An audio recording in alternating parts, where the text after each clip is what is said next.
As a student TU Munich में रहते हुए खर्चे किस तरह आपने मैनेज किए, क्योंकि Munich is one of the most expensive city in Germany. यहाँ पे पहले तो अपार्टमेंट का बताएंगे यार, अपार्टमेंट मिला नहीं मिला, क्योंकि वहाँ पे जो स्टूडेंट फिर हला रहे ठुटे मार सॉरी माय बैड वहाँ से जो स्टूडेंट आते हैं ना, म्यूनिक जिस तरह मेरा सिटी है, वहाँ पे स्टूडेंट वर्क ही इतना अच्छा है कि वो आपको पहले से घर का अरेंज कर देते हैं। म्यूनिक में जितने लोग आए हैं किसी को उन्होंने घर अरेंज करके नहीं दिया था, यहाँ के आपको खुद ढूंढना पड़ता है। और इस बड़े सिटी में घर ढूंढना मेरे हिसाब से it's a big hassle. Of course आपको कितनी मुश्किलें आई थी जब आप नए नए यहाँ पे शिफ्ट हो रहे थे? To be honest I was lucky. I mean यहाँ पे जो पाकिस्तानी कम्युनिटी है they are really helping. PSA Munich के नाम से है, दे हेल्प अ लॉट। जो भी न्यू इनकमर्स होते हैं, आप सड़क पे नहीं सोएंगे, this I can assure you. जो PSA म्यूनिक के लोग हैं they come up with some solution. लेकिन please sometimes it gets really hard. जो ऑलरेडी लोग यहाँ पे हैं उनके लिए to arrange something for you, be proactive. सिर्फ स्टूडेंट एंड वर्क के हॉस्टल्स यहाँ पे नहीं है, there are other hostels as well. Do explore those options. मेरे पर्सनल केस में था कि मेरी फैमिली थी, तो मुझे आपकी प्रायोरिटी बहुत हाई चली जाती है फैमिली, तो मुझे तो 2 महीने बाद मिल गया था अपार्टमेंट। बट जनरली अगर आप स्टूडेंट एंड वर्क का जो अपार्टमेंट है, I think it cost around 300 euros per month rent, which is pretty cheap in Munich. which is very cheap, very cheap. Like you're living free in Munich अगर आप 300 पे कर रहे हैं। Just to give an example, आप उतना ही apartment या एक कमरा यहाँ पे जो शेयरिंग वेगेस वॉल्यूम्स, उनको जो आप अगर आप वहाँ पे लेंगे, you will probably be paying 600-700 euros. So for example, for a family apartment you must be paying around 1400-1500 euros if I have to put it in perspective. ये मैं बताना भूल गया था, जब भाई साहब यहाँ पे आए थे ना, ये माशाल्लाह से पहले ही सही शादी करके आए थे। तो मैं गया था इनकी शादी पे, माशाल्लाह बड़ी अब तो एक बच्चा भी हो गया इनका, इसलिए मैं सलूट करता हूँ यार कि मतलब एक बच्चे के साथ, फैमिली के साथ आपने डिग्री मैनेज की है। तो हम तो फिर अकेले लौंडे उठ के आ जाते हैं, हमें तो करने में कोई हमारे पास एक्सक्यूज़ नहीं होने चाहिए कि यार मतलब टाइम नहीं है, टाइम होता है हमारे पास। इन भाई साहब की दौड़े लगी होती है, अभी घड़ी देख रहे हैं, भाभी ने पीछे देखा है जल्दी पहुँचो तो घड़ी चल रही है। अच्छा ठीक हो गया। तो स्टूडेंट एक्सपेंसेस, अगेन मेरा वही सवाल कि वो किस तरह आपने कवर किए थे? स्टूडेंट एक्सपेंसेस अपनी वर्किंग स्टूडेंट वाली जॉब से। So don't be afraid. जिन लोगों को आई नो कि बहुत सारे लोग होते हैं जिनका थोड़ा बजट टाइट होता है, आपको यहाँ पे जॉब मिल जाएगी। एक बड़ी सिटी का फ़ायदा है, प्रॉब्ली पहले दूसरे महीने में ही मिल जाएगी। एज मुनीब सेड कि और जॉब तो मिल ही जाएगी ज़रूरी। और वर्किंग स्टूडेंट की भी, if I have to be honest, 4-5 महीने में you will find a good job at a good company, क्योंकि बहुत बड़ा सिटी है और यहाँ पे एक सॉर्ट ऑफ इंडस्ट्रियल हब है जर्मनी का। आपको BMW से लेके गूगल से लेके IT की कंपनी से लेके हर टाइप की कंपनीज यहाँ पे मिल जाएंगी। अमेजोन यहाँ पे बहुत एक्सपेंड करे हर लिहाज से। अपॉर्चुनिटीज़ बहुत हैं पढ़े लिखे लोगों के लिए, तो लाइक मुश्किल नहीं होनी चाहिए। एक बात, जर्मन कितनी मैटर करती है एक जॉब ढूंढने के लिए जर्मन, क्योंकि इन्हें जर्मन का मेरे ख्याल में फ्लुएंट नहीं बोलते, या वर्क इन्वायरमेंट इनका जर्मन नहीं है, इंग्लिश है। इंग्लिश। अच्छा ऐसा है कि if you are coming to Germany I would recommend कि you learn German. So for example, अगर 10 जॉब ओपनिंग्स थी, so my scope was limited to only 3। The reason being I did not know I did not know fluent German.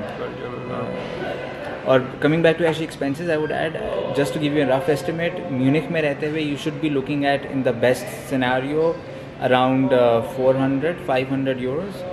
400 to 500 euros.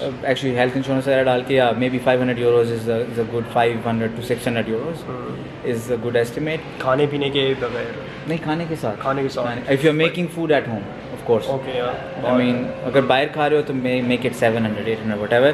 और एक जो working student job है, working 20 hours a week, it will pay you around 1100 euros. So just to give you an idea कि यहाँ पे expenses क्या हैं। और unfortunately if you don't find कोई student accommodation, then maybe you're looking at 1100 euros itself. Exactly. फिर रहने के लिहाज से बहुत मुश्किल पड़ जाता है। स्टूडेंट वर्क पहला ऑप्शन रखो, लेकिन पहले सेमेस्टर में मिलना काफ़ी मुश्किल होता है काफ़ी लोगों के लिए। 6 महीने अगर तंग हो के कहीं पे एडजस्ट हो जाओ, लेकिन आपकी पेंडिंग में एप्लीकेशन गई होती है, आई थिंक आपने अप्लाई किया होता है, उन्होंने पेंडिंग लिस्ट में डाला होता है, तो जब एक सेमेस्टर के बच्चे जाते हैं तो अगले सेमेस्टर के बच्चे आ रहे होते हैं, तो ये चक्कर भी होता है। TU म्यूनिक रैंकिंग वाइज एक तो बड़ी ऊपर है। दूसरा जब बात होती है कि हम यूनिवर्सिटी अप्लाइड साइंसेस में जाएं या टेक्निकल यूनिवर्सिटीज़ में जाएं, आपको क्या लगता है लाइक TU म्यूनिक क्यों like in a sort of sense के हायर है उनसे? तो यहाँ पे like it's like for example यहाँ पे जितने एम्प्लॉयर्स होते हैं उनको पता है कि TU म्यूनिख का स्टैंडर्ड बहुत हाई है, which again I don't really believe in. I mean yes they have a lot of funding, उनके प्रोफेसर्स अच्छे हैं, but at the end of the day I think इंसान पे खुद डिपेंड कर रहा होता है कि वो क्या कर रहा है. So even if you land an admission into an applied sciences which is Hochschule, which is good enough. which is good enough. I mean, you can still do amazing things. TU Munich से just a little edge कि जब आप interview के लिए जा रहे होगे, they will already have higher expectations from you. वही बात है कि इतना मैटर नहीं करता जिस तरह पाकिस्तान में होता है कि यार एक बंदे ने नर्स से की हुई है और एक बंदे ने UT से की हुई है. सॉरी, मैं नर्स से की हुई है, एक बंदे ने किसी दूसरी यूनिवर्सिटी से की हुई है. UT बहुत अच्छी यूनिवर्सिटी है, मानता हूँ.